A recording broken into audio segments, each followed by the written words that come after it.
The Global Malaysia series was put together with the aim of inspiring Malaysians to enter the global market, showcasing some of the most internationally successful Malaysian businesses, brands and products. Malaysia is blessed with a lot of natural resources, and I think that it makes sense to make the most out of what you have and manage those resources well.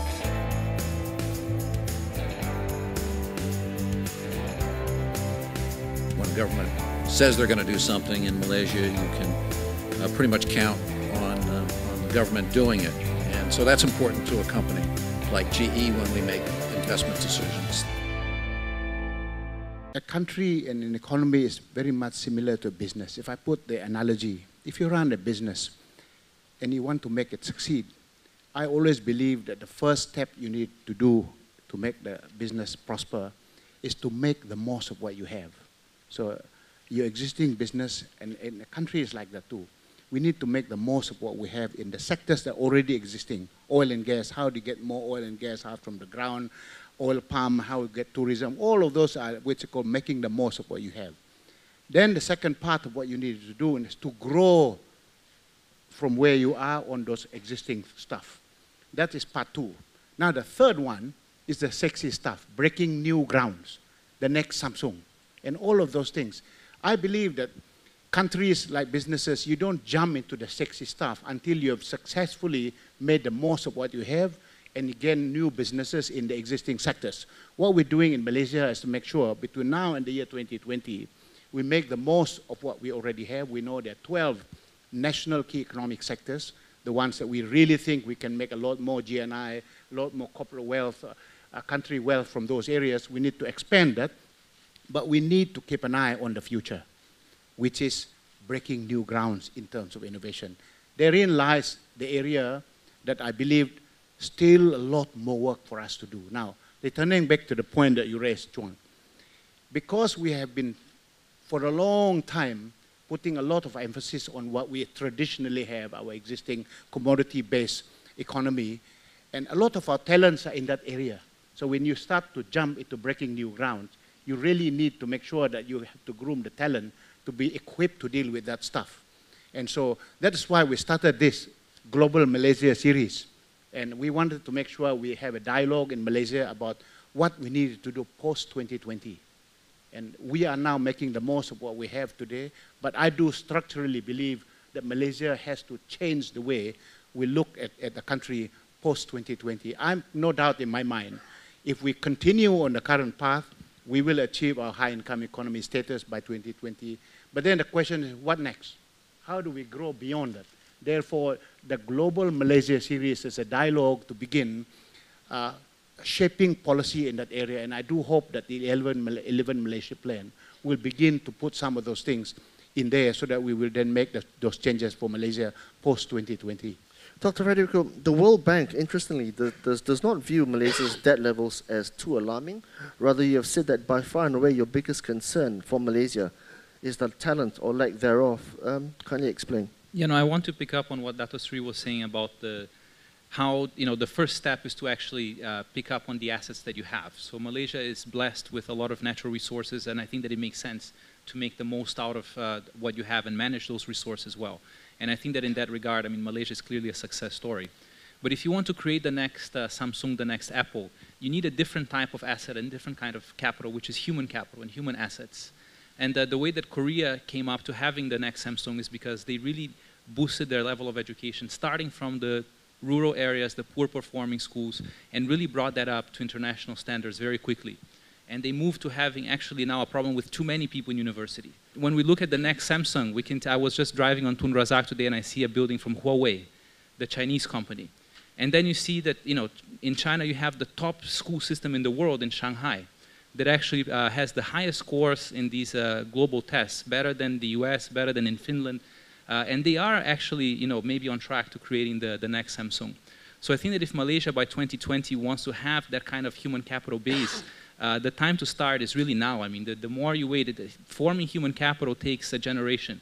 So to me, that's the biggest challenge and something that needs to be done, starting right away. And that's why the national blueprint is a much longer term frame. And it has not a 5-year program, it's a 20-year time horizon that we're looking at it. That said, it is important to think about education in two broad categories. The first category is the curriculum and the teaching method. That's the one that everybody wants to keep on changing every time you think about it. What doesn't change is the quality of teachers. That's a category. The operational side of implementing it. As I said, we have the same curriculum. How come Ululuba is better than all other schools in Sabah and Sarawak? That's nothing to do with different curriculum. Exactly the same books, the same curriculum, the same teaching methods, but the students are better. So that's in the second category. That does not change. And I think it's critical for us to make sure that category works for us. Dr. Frederico, a rise of 42% in GNI per capita terms is quite a big deal. But when set against the context of Malaysia's fiscal position and in terms of the household debt situation, those numbers seem to be still rather high. But you have said in the past that people are sometimes a little bit too alarmist when it comes to high debt levels when a country is growing and its population is also expanding in terms of income. We shouldn't be too concerned about debt levels. Can you expand on that? Thank you. I think that with respect to the household debt, I mean, of course, there's always a level that it does become concerning, and I think that Bank Negara has been instituting a lot of policies in terms of trying to ensure that people cannot acquire more debt than they can reasonably afford. But if we just look at the raw numbers, that may not give us the right idea as to whether the levels are, what is a level that is too high.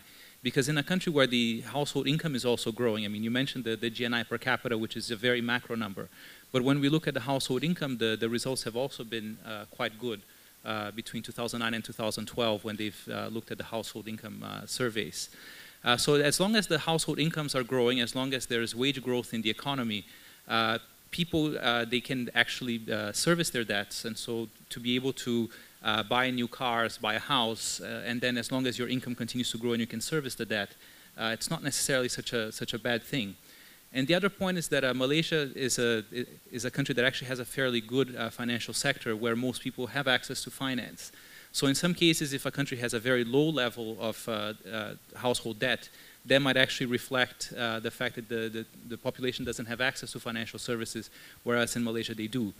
That's not to say that that the debt level can double and reach 300% of GDP, that everything is okay. And I think that Bank Negara recognizes that it's important to make sure that responsible lending standards are put in place so that people cannot borrow more than what they can service. I mean, people do tend to be more optimistic about their ability to earn sometimes than what the reality turns out to be. GE is involved in a whole plethora of industries, whether it's defense or aviation or infrastructure or clean energy. Now, where do you think Malaysia has the best chance of building the next global giant if all goes well in the education sector? I don't think there's a limit to that. Malaysia already has a very wide array of industries that it competes in. Sometimes domestically, but many times internationally. So they can grow from those strong bases going forward.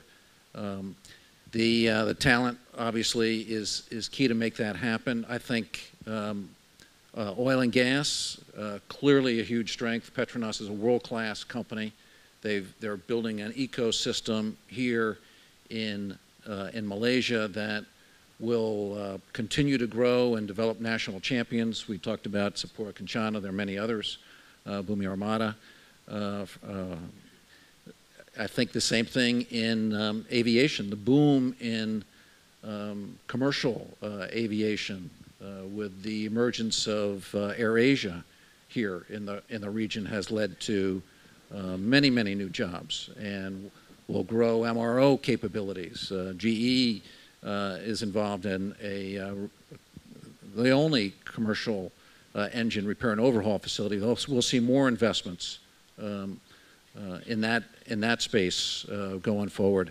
Healthcare, as the middle class continues to grow in Malaysia, there'll be significant investments really demanded by the population for better healthcare, and that will enable lots of new companies to happen. We see what's happening in the developed countries like the United States and Europe. Biotechnology is one of the hottest areas, and I definitely see that growing here in Malaysia.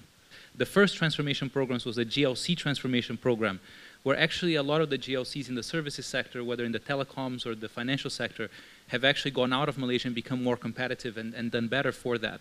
I think that now maybe it's time for them to become global champions. Now that they've already conquered the region, can these companies actually become global champions and conquer the German market or go into the US market?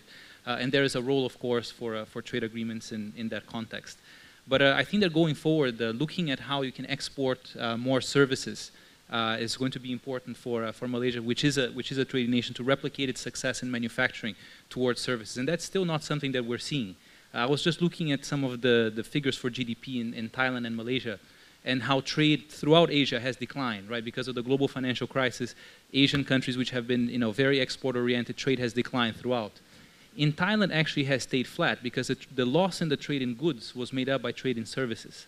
Whereas in Malaysia, trade in services also came down since the crisis. So I think that's another area that one would want to look at. And maybe one of the places to start is looking at some of the GLCs that have already become regional champions and how they can actually go global. And the companies that are still domestic, how they can go regional. Maybe some of the professional services companies, as we look at AEC 2015, how those companies, they should not be threatened by the companies that are coming in, but really look at the opportunities in the region for them to go out. I'm excited when I talk about trade. So following up on Dato Sri's points and your intro, that Malaysia is a trading company and trade is vitally important to continuing growth and prosperity in Malaysia. I'd like to add, we talked about whether if China slows, what that impact might be on Malaysia. But the big thing in China right now is they've widened the currency gap, and looks like there's a risk that China's going to go back to the old game of undervaluing the currency, which also has a significant risk to countries like Malaysia that have to compete. United States too, by the way, and my company. And what is a great way to combat that risk? And that's free trade agreements, like the ASEAN Economic Community coming together and the great progress ASEAN has made as a free trade area over the last 15 years. So you build in resiliency there. And then I would also say that the Trans-Pacific Partnership is also a great way for Malaysia to diversify its trading. And then I sit on the board of MITA, so I pay attention to where foreign investment is coming from. And as you probably all know, that of the manufacturing investment that goes into Malaysia, most of that is foreign direct investment today, and has been for quite a long period of time. If you want to ensure that you continue to get foreign direct investment, you need to join free trade agreements. That is the best single proof point that Malaysia is an open trading and investment environment.